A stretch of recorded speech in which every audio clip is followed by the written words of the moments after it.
بسم الله الرحمن الرحيم الحمد لله والصلاة والسلام على رسول الله وعلى آله وأصحابه أجمعين.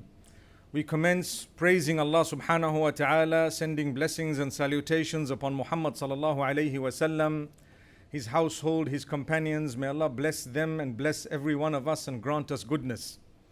His Excellency the President of this beautiful Republic of the Maldives, as well as the dignitaries who are here, the judges, the contestants, my brothers and sisters, I wish you the blessed month of Ramadan, that it is as blessed as ever, the best month from all the months that we have spent so far in our lives. It is indeed the best month of the Islamic calendar, and it is known as the month of the Quran. Yes, there are so many things we should be achieving from this beautiful month. Primarily, we achieve taqwa, which is the consciousness of Allah subhanahu wa ta'ala. The softening of the heart is something we should always be achieving in the month of Ramadan. It is known as the month of mercy, the month of forgiveness, the month of closeness to Allah. But it is the month where the Quran was revealed. You and I know that Allah subhanahu wa ta'ala has said, إِنَّا أَنزَلْنَاهُ فِي لَيْلَةِ الْقَدْرِ. Indeed, we have sent down this Quran on the night of decree. It is the night when the decree is actually written. It is also known as the night of power. That night which is more powerful than 1,000 months because of the value of the revelation of the Quran. When I saw An-Nurul Mubin, I felt a calmness in my heart simply because it is to do with the word of Allah. It is a dream come true for this beautiful nation. When we give importance to the word of Allah, Allah gives importance to us. Remember this. إِنَّ اللَّهَ لَيَرْفَعُ بِهَذَا الْكِتَابِ أَقْوَامًا وَيَضَعُ بِهِ آخَرِينَ. Allah elevates through this word of His certain people who give it importance, who take it as theirs, who learn it, who put it into practice, who convey it to others, who encourage people to give it importance. And An-Nurul Mubin is one such way that we are encouraging people to value the message of the Quran, to perfect its recitation, to make it a part of our lives. Allah subhanahu wa ta'ala says in the Quran, يا أيها الناس قد جاءتكم موعظة من ربكم وشفاء لما في الصدور وهدى ورحمة للمؤمنين. He addresses all the people, Muslims, non-Muslims, all the people. Allah says, O people, indeed, a reminder has come to you from your Lord in the form of the Quran, in the form of the word of Allah subhanahu wa ta'ala. مَوْعِظَةٌ مِّن رَبِّكُمْ. From your Lord there is a reminder, which means if I read the Quran, there will be in it a reminder for me to do what? To soften my heart towards the obedience of Allah. I would love to become a person who earns not only this worldly life but the hereafter as well. And this is why the winner is he who can have a good life here and an even more blessed life in the hereafter. You know the dua mentioned in Surah Al-Baqarah, Allah subhanahu wa ta'ala tells us, وَمِنْهُمْ مَنْ يَقُولُ رَبَّنَا آتِنَا فِي الدُّنْيَا حَسَنَةً وَفِي الْآخِرَةِ حَسَنَةً وَقِنَا عَذَابَ النَّارِ. From among the people are those, the successful ones, who call out to Allah regarding both this world as well as the next. O our Lord, grant us goodness in this world, goodness in the hereafter, and save us from the punishment of hellfire. So this is the balance that we are searching for. We achieve it by listening to the reminder of the Quran, by giving it importance. So Allah says, مَوْعِظَةٌ مِّن رَبِّكُمْ وَشِفَاءٌ لِمَا فِي الصُّدُورِ. It has in it cure for the diseases of the heart. When you and I have a sickness, it is either spiritual or physical. The spiritual sickness, everybody knows the Quran will cure it because there is a calmness. Wallahi, my brothers and sisters, You can hear the recitation of those who participated in this beautiful Quranic contest, An-Nurul Mubin. Each one is unique. It must have been so difficult for the adjudicators to decide who was first, second, and third, but they had to do it. As difficult as it may have been, because it's the word of Allah. The calmness of every single person's nature is achieved in the Quran. If you hear Sheikh Mahmoud Khalil al-Husari, he recites differently from Sheikh Ali al-Hudayfi, who recites differently from Abdul Rahman al-Sudais, who recites differently from Sheikh Saud al-Shuraim, who recites differently from Sheikh Muhammad Sadiq al-Manshawi, who recites differently from Abdul Basit Abdul Samad, and so on. Why is the recitation different in the way it is delivered? Because it's the beauty of the Quran. Each one of us is calmed by a different reciter. If I ask you today, who is your favorite reader? We will have 100 different names. The reason is, Allah caters for your nature and mine. Allah quenches your spiritual thirst and mine through the recitation of the Quran. الذين آمنوا وتطمئن قلوبهم بذكر الله ألا بذكر الله تطمئن القلوب. Those who believe, they achieve the calmness of the heart through the remembrance of Allah. And the greatest remembrance is the words of Allah, the Quran. You will achieve a calmness just from listening to the Quran. I have come across experiments that have been made in Western countries where they took non-Muslims and they gauged the condition of the heart in its pulse. And they recited or made them listen to the Quran. And you can actually quickly check it on YouTube if you want, the impact or effect of Quranic recitation upon non-Muslims. That was actually done by some young people who decided, let's go and check if it's true. You know, today, mashallah, with social media, everyone is so quick. So they took a phone and they took their earphones. They stopped random people in the West and they said, I want you to listen to this and tell me how you feel, without telling them what it is. When they listen to it, you can check it. They are calm, they listen, they are so calm, and they say, wow, that was cool. They don't know. Then they were told, this is the Quran. Subhanallah, the Quran. And people are saying it's a book that's supposed to make you hard and harsh. My brothers and sisters, I have a powerful message for you this evening. A true sign of closeness to Allah is the softening of your character. If your character is hard and harsh, you are far from the Quran. فَبِمَا رَحْمَةٍ مِّنَ اللَّهِ لِنْتَ لَهُمْ. Allah is telling Muhammad sallallahu alaihi wasallam, it is because of the mercy of Allah that you are so lenient towards those around you. وَلَوْ كُنْتَ فَظًّا غَلِيظَ الْقَلْبِ لَانْفَضُّوا مِنْ حَوْلِكَ. If you were harsh and hard-hearted, they would have dispersed from around you. They would not even want to listen to what you have to say. So the softening is the mercy of Allah. It's a sign of closeness to Allah. Those who want to harm others. Today we have an issue across the globe of terrorism. In the name of religion, not just Islam, but Islam is one of those faiths that is being hijacked by people who want to perpetrate crimes, yet the Quran is the furthest away from that type of teaching. Even if you don't understand it, it will calm you down. So why are the people becoming filled with an inferno? Definitely it is not part of the teaching of Islam. May Allah subhanahu wa ta'ala help us to promote the religion in the most beautiful way. Islam came to this lovely country that is 100% Muslim and to this part of the world in the most peaceful way. Remember that. Today we are completely Muslim. How did it come to us? In a peaceful way. Read your history. You know it better than I do.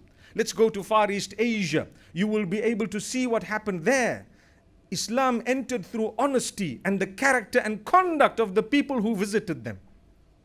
When they dealt in a beautiful way, people said, I want to be like this. When we listen to the Quran, when we adopt the Quran, we will be walking Qurans. When Aisha radiallahu anha was asked about the Prophet sallallahu alaihi wasallam's character, she did not know what to say. So she said one word, كَانَ خُلُقُهُ الْقُرْآنِ. His character was the Quran, which means whatever embodiment of the Quran is in this man. You want to know what the Quran is all about? Look at this man. You want to know what this man is all about? Look at the Quran. Subhanallah. And here Allah is saying softening of the heart, because my brothers and sisters, you and I know when Allah says there is cure for the diseases of the heart, it's not only spiritual disease, it is also physical disease. You read the Quran, Allah will grant you cure from physical disease. Now, I'm sure we have heard from our scholars that this verse has cure in it. If you want cure, you read this verse or that verse. They would say, read this and that. I always tell people, read the Quran from cover to cover. Why? There are some sicknesses I don't know I have, and there are cures in verses that I don't know where exactly they are, but they are in the Quran. So if I am to pick it up and to take from the cover, putting a marker every day, one verse. How much? One. It's a challenge. My brothers and sisters, I challenge you all. I'm not asking for more. And I'm not asking for me. I'm asking for you. Read one verse. Read one verse of the Quran. Your life will change. I swear by Allah, your life will change. Learn to look after the Quran. Allah will look after you. Listen to the verse. إنا نحن نزلنا الذكر وإنا له لحافظون. Allah says, we have revealed this Quran, this reminder, this revelation. We will protect it. From what? Everything. We will protect it. Many of us, when we read this verse, we look at it and we say, that means Allah will preserve the Quran. It is in its original form. It is authentic. It is legitimate, etc., etc. That is only 1% of the meaning, by the way.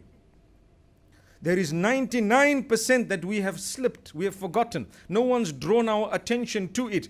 Anyone who gives importance to the Quran, anyone who memorizes a verse, anyone who memorizes a surah, and I know 100% of us seated here, we know Surah Al-Fatiha off by heart. Am I right? Subhanallah. 100% of us have made an effort. We learned a surah. We know Surah Al-Ikhlas. Maybe we know Surah Al-Kawthar. We know a few. We are expanding every day. Ayatul Kursi. We know these are verses of the Quran. Each verse is more valuable than the most expensive diamond on earth.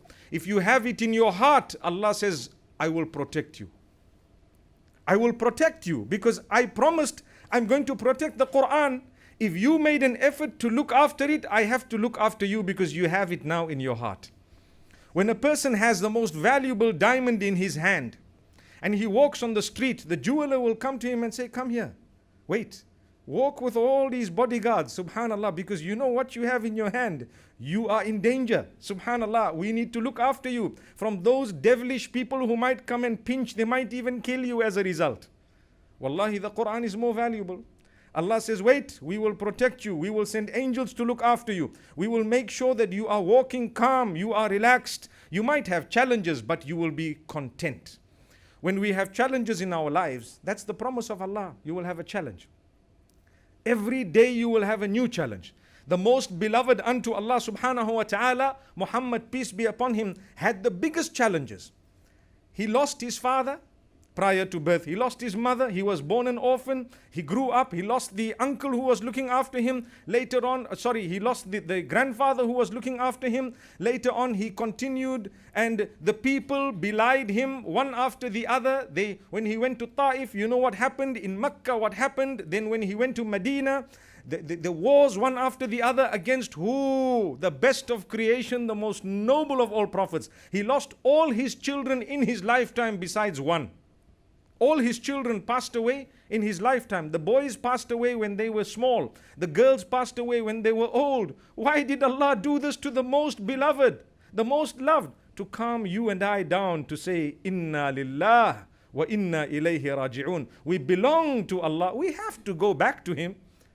How many of us want paradise? All of us. Well, to go to paradise, unfortunately or fortunately, you need to pass away. Who wants to die? No one. So how are you going to go to paradise? Subhanallah. So Allah says, when you're ready, I'm going to take you away. And I'm not going to give you a choice because I love you more than you love yourself. That's Allah. Be calm, be happy. Allah will grant it to you. So Allah says, we are taught by Muhammad sallallahu alaihi wasallam, Ayatul Kursi, the reading of that one verse of Surah Al-Baqarah, subhanallah. You read it, automatically you are protected. You read Surah Al-Fatiha, there is protection. Why?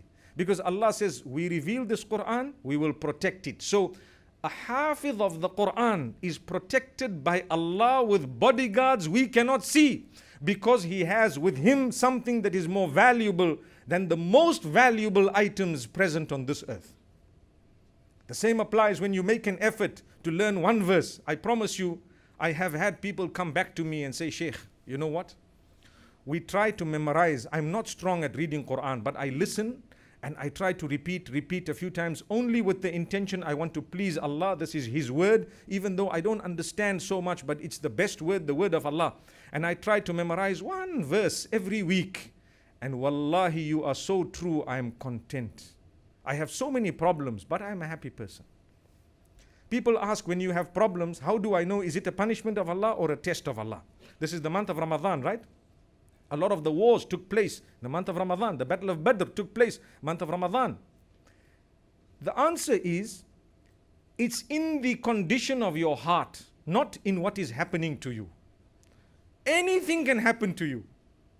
If your heart is cool and calm, it's a gift of Allah. It's a test from Allah, elevation of your status.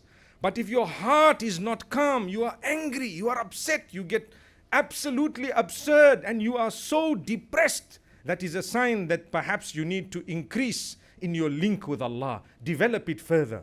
So my brothers and sisters, the heart, the diseases of the heart, where is the cure? In the Quran. Not just the spiritual disease, but also the physical diseases. Remember this, the blessed month of Ramadan, we are given it as a gift. As soon as the moon is sighted, what happens? We move into a new mode. There is a feeling, it's called a ruhaniya.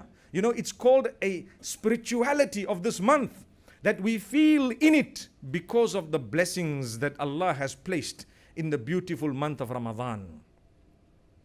It's the month where we're supposed to be abstaining from food and drink, etc., etc., and also from bad words. Because the Quran teaches us development of character, development of conduct, development of wisdom. We need to be able to have tact when we address one another. We need to be conscious of the feelings of one another. When you talk to someone, speak to them considering how they will take what you have said. This is why the Prophet ﷺ tells us the way you word your speech could actually be rewarding or sinful, even though the message is the same. When you belittle someone, you are sinful. When you give them importance, definitely you will be given importance to by Allah subhanahu wa ta'ala. Give people importance, no matter who they are. Greet them, smile at them, talk to them in a way that they feel that there is hope. Unfortunately, when we talk of the Quran, my brothers and sisters, we usually doom people. We usually give a message such that everyone is going to Jahannam. I always ask the brothers who say this, brother, if everyone is going to Jahannam, why did Allah make Jannah? For what? There is no one there besides you. Allahu Akbar. May Allah take us all to Jannatul Firdaus. Brothers and sisters, what a lovely month. I have given you only a small introduction to this beautiful month of Ramadan, a few points of benefit, and I have made a challenge out to yourselves and myself to read one verse a day for the sake of Allah. One verse a day. If you have done more, you can do more. Inshallah, you expand according to your capacity, but no one has an excuse to go below one. No one. Start your day with it, with the word of Allah. And I promise you, your life will change. You will achieve the greatness and goodness of this world, and Allah subhanahu wa ta'ala will open for you the doors of Jannatul Firdaus. Imagine being resurrected and called out on the day of judgment. Called out on the day of judgment to come to a special gathering with Muhammad sallallahu alayhi wasallam. On that day would be the day we would be proud of our achievement. May Allah subhanahu wa ta'ala gather us all with Muhammad sallallahu alaihi wasallam in the akhirah. May Allah give us Jannatul Firdaus, and may Allah subhanahu wa ta'ala keep An-Nurul Mubin running and alive as a sadaqah jariyah for those who have established it until we get to Jannatul Firdaus and we see the effort we have made for the Quran. And we are really happy that Allah has protected us not just in this world, but even on the day of Qiyamah. أقول قولي هذا وصلى الله وسلم على نبينا محمد والسلام عليكم ورحمة الله.